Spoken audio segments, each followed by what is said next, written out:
उस भगवान ने संसार में 3 प्रकार के ताप भी बनाए हैं। जिन 3 प्रकार के तापों में हम जीवन भर गिरे।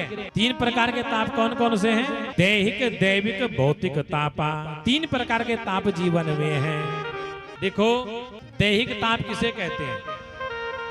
दैहिक ताप होता है कि शरीर में कोई रोग लग जाना।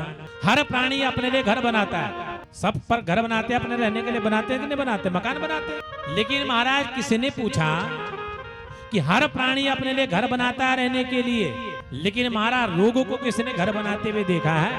रोग अपने लिए घर नहीं बनाता, रोग किसी शरीर में अपना घर बनाता है, शरीर को ही अपना घर बनाता है। इसलिए जीवन में संसार का प्राणी दैहिक कोप से, दैहिक कष्ट के द्वारा संसार का प्राणी मृत्यु को प्राप्त हो जाए, या भौतिक ताप है, भौतिक सुविधाओं के बीच में कोई व्यक्ति मृत्यु को प्राप्त हो जाए।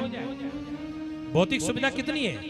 सारी जितनी संसार में दिख रही है सारी भौतिक सुविधा है। और दैविक कोप से कहते हैं कि भूकंप आ गया, बाढ़ आ गई, अग्नि का प्रचंड वेग फैल गया, ये दैहिक कोप है, दैविक कोप है।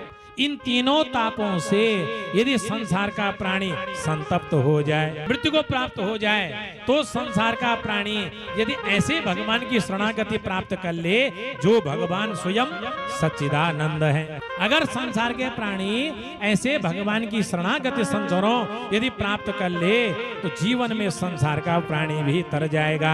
ऐसे भगवान है, ऐसे भगवान को नमन किया गया है। कैसे? परमात्मा को जो स्वयं सतघन, आनंदघन, चितघन है, विश्वोत्पत्ति को बनाने वाले हैं, तीनों तापों का समन करने वाले हैं, ऐसे भगवान को प्रणाम किया।